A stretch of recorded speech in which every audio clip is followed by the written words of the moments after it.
What's up, y'all? My name is Emily Ann, and welcome to Sasser House. We are currently in a dress. Kevin, come back. Come be in Sasser House. He's back. That's Kevin. That's Sarah. And that's Jordan. There he goes. I made these beanies as a tour gift for Blake Shelton because he had me out on my very first arena tour opening up for him. And I wanted to make him something special. So I finished up these beanies, and these are large adult size beanies, but I will put the dimensions for how to make an infant size and a youth size and then this adult size as well in this video. These are so easy to make, so if you want to know how to crochet a super cute simple beanie, then just keep watching.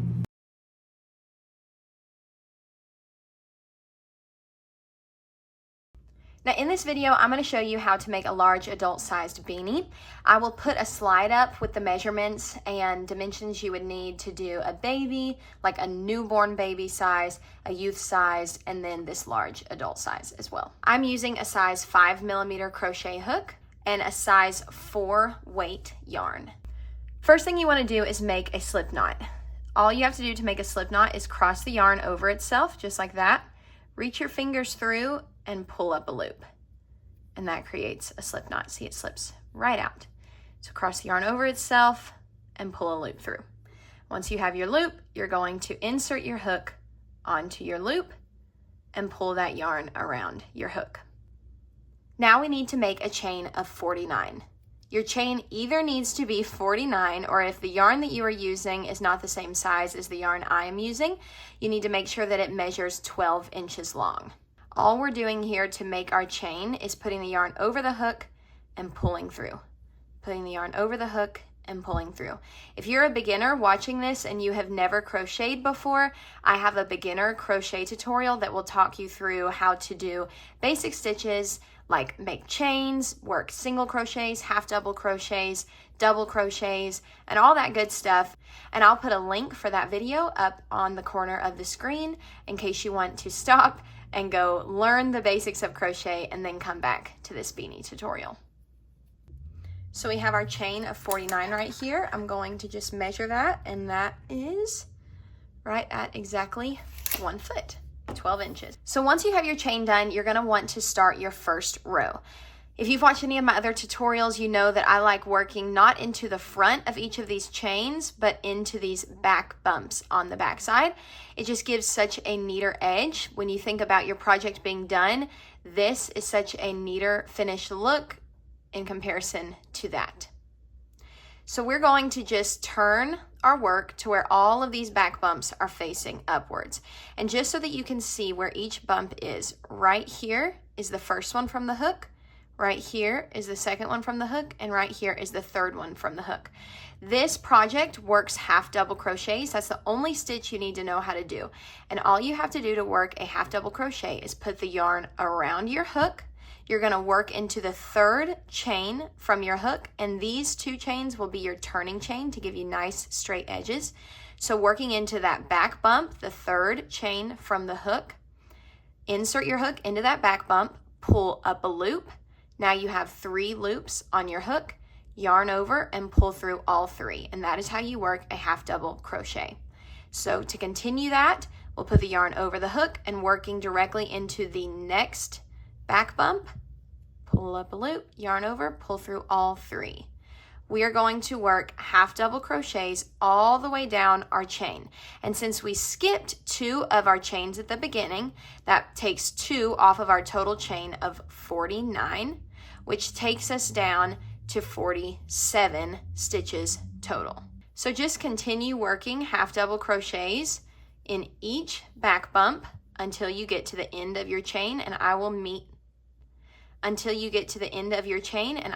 you at the end. All right, so I have made it to my last chain space right here. We're gonna work into that back bump and work our last half double crochet. So if you want to, go through and count and make sure that you have 47, and how you can do that is each of these V's is one of your half double crochets, so you can count and make sure you have all the way to 47. So when it's time to start row 2, you're gonna chain 2 and you're gonna turn your work. Now, something that can be kind of confusing about working half double crochets is it has something called a third loop. So if you're looking at this right here, you might think that this and this is your chain space that you're supposed to work into, but that is not the case. This down here, this loop right here, that is the third loop. If you look at it from the top, then you'll see all of your chain spaces that you're supposed to be working into. So make sure that you don't get confused looking at it sideways like this, but look at it from the top down like that. So like I said, you only need to know the half double crochet in order to make this beanie. But one thing that is different about this pattern is that you're going to work every half double crochet stitch from here on out in the back loop only. So how to find the back loop is find the stitch that you're working into. We have our chain of 2 right here, which is our turning chain. We're not looking at those. We're looking at this first half double crochet stitch from our previous round. We have a loop right here in our chain and a loop back here in our chain. So we are just going to go into the back loop and work our half double crochet. Right here, back loop only, half double crochet.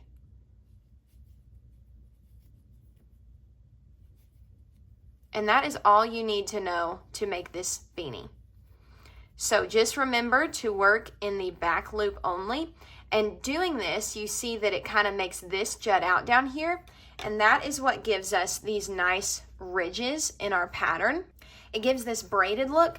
Another good thing about working in the back loop only is it gives your project a really good stretch so that it's nice and wearable and comfortable and it's not stiff and tight.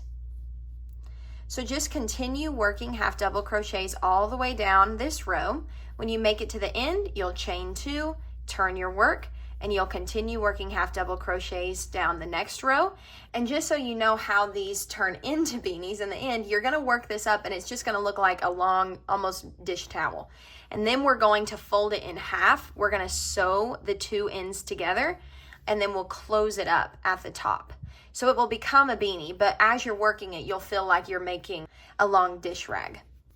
So you're just gonna continue doing this until your beanie reaches the length that is called for the size that you're working. So since we are making a large adult size beanie, ours needs to measure about 19 inches, which is approximately 54 rows.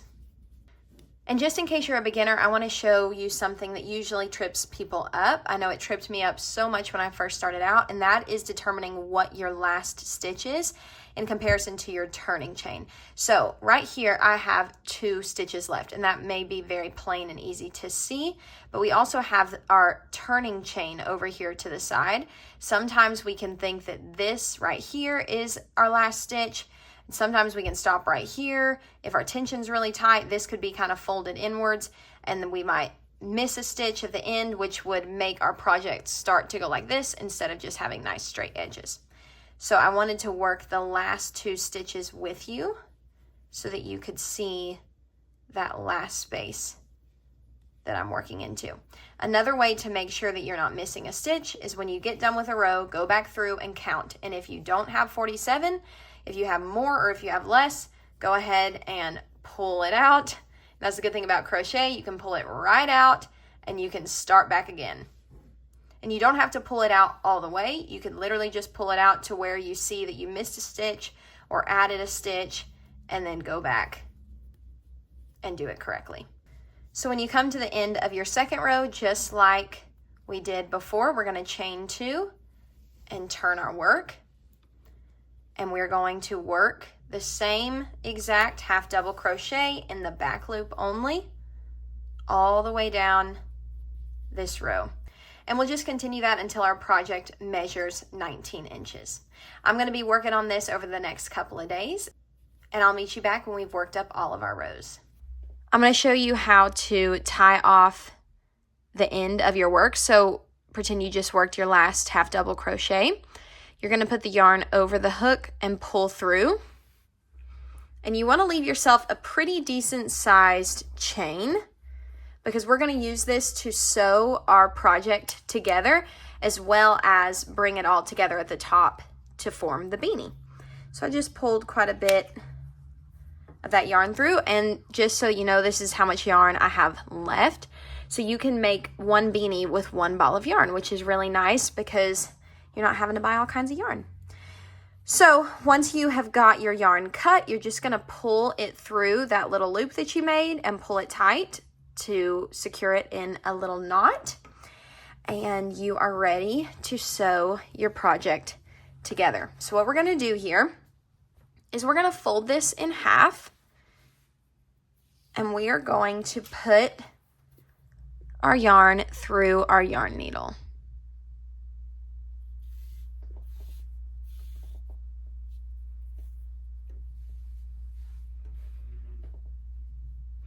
Once you have your yarn on your yarn needle, what I like to do is work into the back loop only of each stitch. And I just like to make sure that I'm lining up those stitches so that everything stays nice and even. And I just put that yarn needle in the back loop of this stitch and the back loop of this stitch. And so you work back and forth all the way down, sewing your project together. So right here, when you're looking at this, this is obviously the back loop because it's furthest away, but this is also the back loop up here, but it might seem like it's the front loop, but it's because we're holding this backwards, if that makes sense. But if it's easier for you in your mind to think front loop then back loop, just do whatever you have to do in your mind to make it make sense. But those are the loops that I work into to give us the most seamless join. So right here, I'm working into this front one. Probably the better way to say this is you're working in the outside loops of all the stitches. So this and this loop are on the inside, but we're working on the outside loops to join these together. So you're just going to continue joining these together all the way down your beanie. So once you've sewn up your beanie all the way to the end, I've got one more stitch here to finish out sewing it up. Now we have to take this little tube that we've made and turn it into our beanie. And the way you do that is actually really simple. We're just going to continue on with this long tail. That's why it's really important to leave a long tail when you finish crocheting your project, because we're going to use that same tail and we're just going to go around the top of our project, just a couple stitches at a time. And we are going to just weave our yarn needle in and out of those stitches right there along the top, just bobbing it in and out. And you can see when you pull it, it's starting to gather that all together. So there really is no rhyme or reason. You just want to stay as close to the top as you can, but you're just going to go all the way around your project, weaving that through. So once you've gone around the crown of your beanie a couple times, what you want to do just to make sure it is nice and tight and secure is you want to take your yarn needle and you want to push through some of those stitches there at the crown of the beanie, and you want to pull your yarn through. You just want to go back and forth about 3 or 4 times in all different directions and pull tight, making sure that it is nice and snug. The last thing that you want to have happen is to give your beanie as a gift, and after somebody wears it a couple times, the crown starts coming unraveled. So going back and forth through a bunch of different stitches in different X patterns at the crown of the beanie really keeps this secure and lasting forever. So after you've done that, then you want to take your yarn needle and you want to poke it down right through the center of the crown into the inside of your beanie. So pull that yarn through into the inside of the beanie and then turn your beanie inside out. We're going to cut the yarn right here to make sure that our ends never show and that it looks nice and neat on the right side. Flip that back right side up and you have a finished beanie. I hope you loved this tutorial, and I would love to know what you want to see next on the channel. Blake's loved these toboggans, and I loved the opportunity to be able to make them for him. I hope this inspires you to make some nice homemade gifts for the special people in your life as well. We'll see you on the next one. Bye, y'all.